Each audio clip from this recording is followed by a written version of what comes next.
A very good evening to you all, and many thanks for joining us here on Rwanda Television. We hope you had yourselves a very productive day. Now, starting off with our headlines. During the 16th National Children's Summit, young participants voiced concerns about challenges impacting their well-being and development, such as family conflicts and inadequate school nutrition. Travelers have been calling for the measures implemented during the holiday season to place at different location buses bound for the provinces to be adopted permanently because the move has helped to reduce overcrowding at the Nyabugogo taxi park.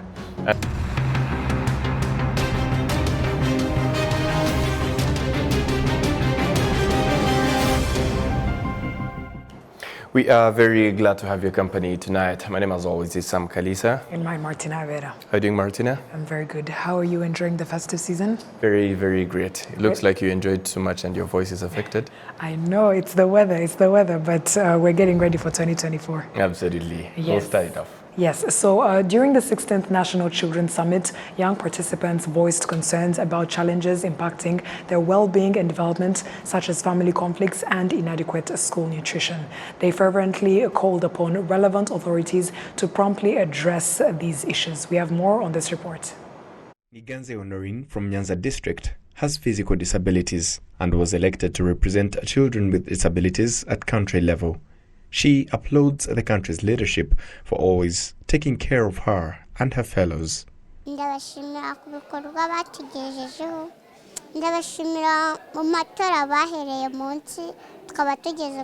thank the country's leadership for what we have achieved.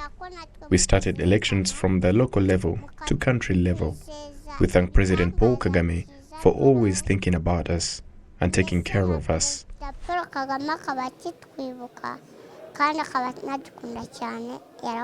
During the 16th National Children's Summit, young participants voiced concerns about challenges impacting their well-being and development. Conflicts in families affect children, and in some cases, they are forced into drugs as a temporary escape mode.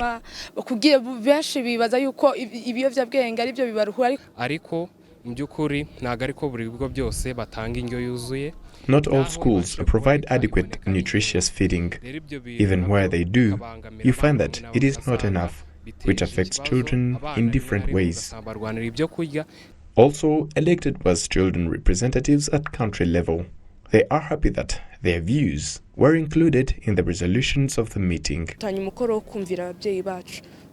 We have an assignment to respect our parents and elders in general and fulfill our duties as representatives of other children. We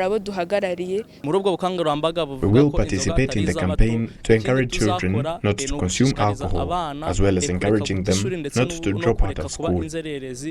The government assured children that issues hindering their well-being will be addressed with a sense of urgency. Ikibazo cy'umuryango, ikibazo cy'ababyeyi batita ku nshingano gikomeze kugarukaho cyane, ariko noneho by'umwihariko twakibwiwe n'abana babana nabo. Issues in families, parents that do not fulfill their responsibilities, has been recurring, and now it has been echoed by children themselves. If these issues are not addressed, we will not be able to build a better foundation for our children. You have fellows that use drugs. Some think drugs can help them with their studies, but you should know that it is rather leading you into addiction. You are simply intoxifying your body, and it has effects. Ariko buriya n'uburozi butangiye kugushyira mu mubiri wawe bikazarangira ntacyo bikumariye mu buzima. 1,700 children from all over the country, including 7 who represented other children living in refugee camps, participated in this year's National Children's Summit. Some of the politicians who participated in the peace talks that were aimed at establishing a transitional government testify that these talks were never set to be implemented because the then government was bound to divisions. They reiterated this as today, on a Thursday, marks 30 years of the first entry of 600 RPA soldiers in Kigali. Adam Squizera has the details.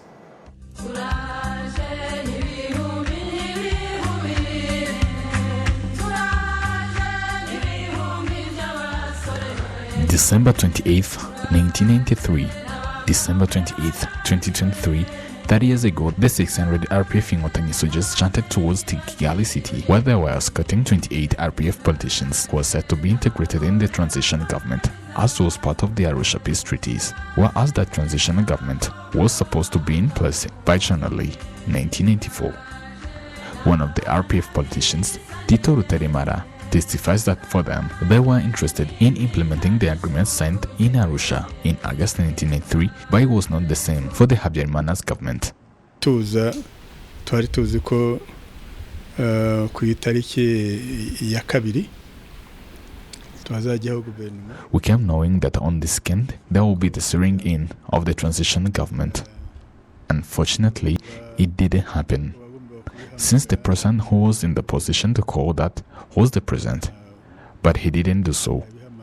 Then for us, we just waited, and later we started asking other parties and the head party, MRND, as well as in the government and the UNAMIR. There we told them that all parties that were supposed to be in the parliament had signed, but for them they didn't. So we can't accept that at all. They later accepted to sign, but for us, we didn't.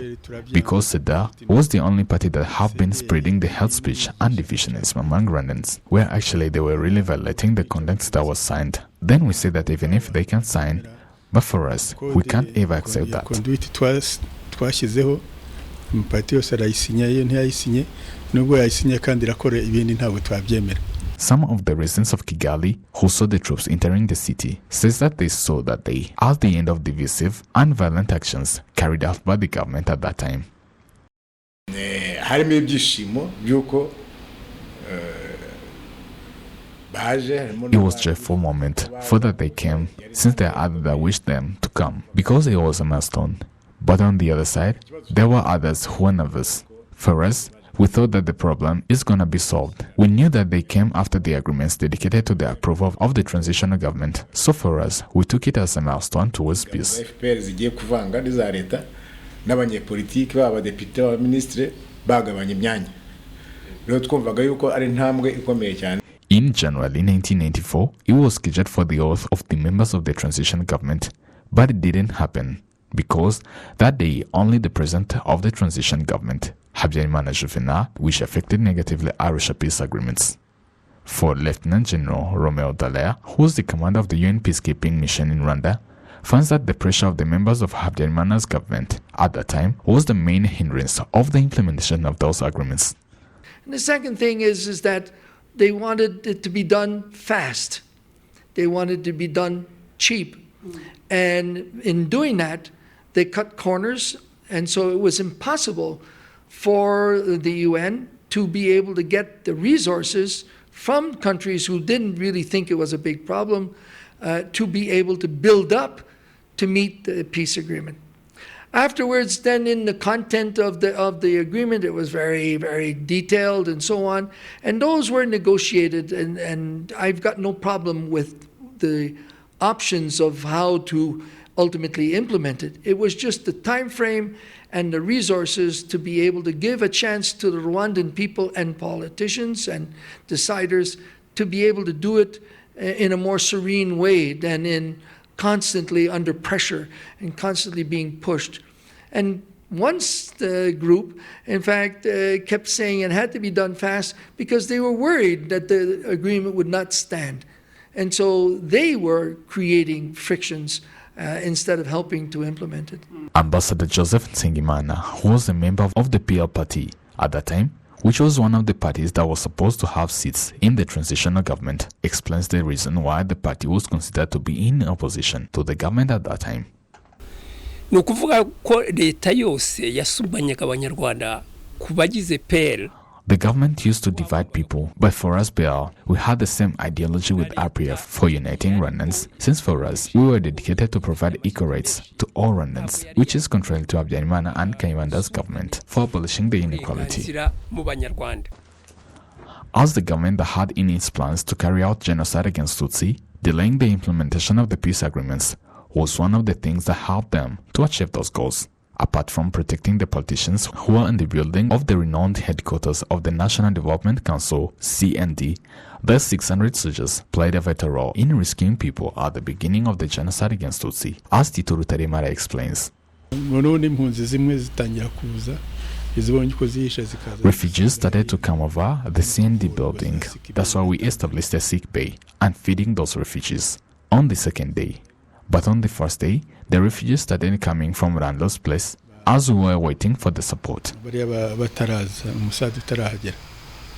After rescuing the people who lived in the areas close to the CND at the beginning of the genocide against Tutsi, the 600 soldiers later got the support from the troops that came along from Morindi, who had a similar goal of stopping the genocide against Tutsi.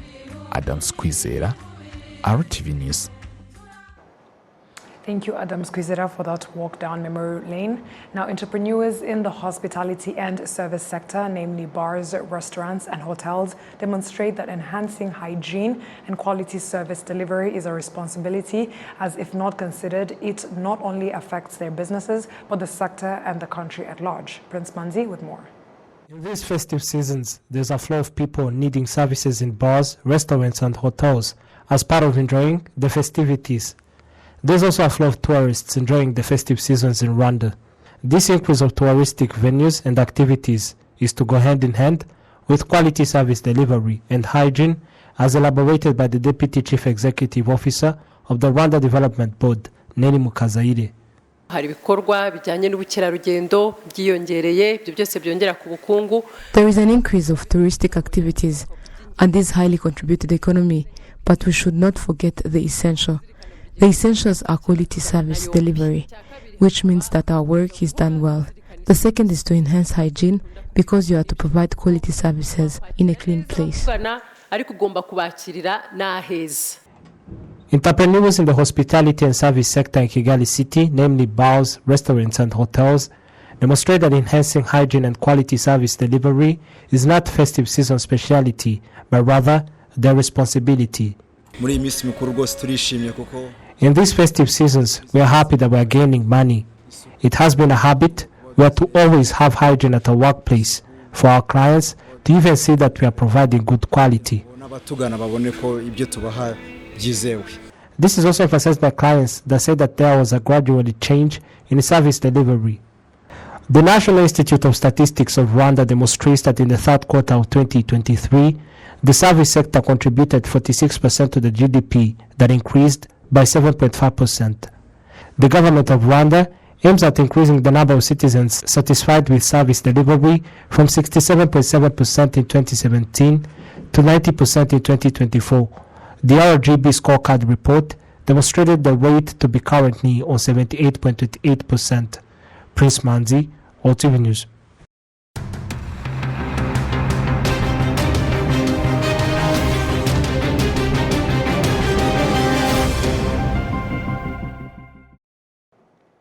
And it's from this particular report that we end our tonight's edition. On behalf of the entire news production as well as the technical team, many thanks for being with us. My name is Sam Kalisa. And mine, Martina Herrera. And as we let you off for enjoying the rest of your holidays until 2024, stay safe. And have a great night and Happy New Year. Goodbye.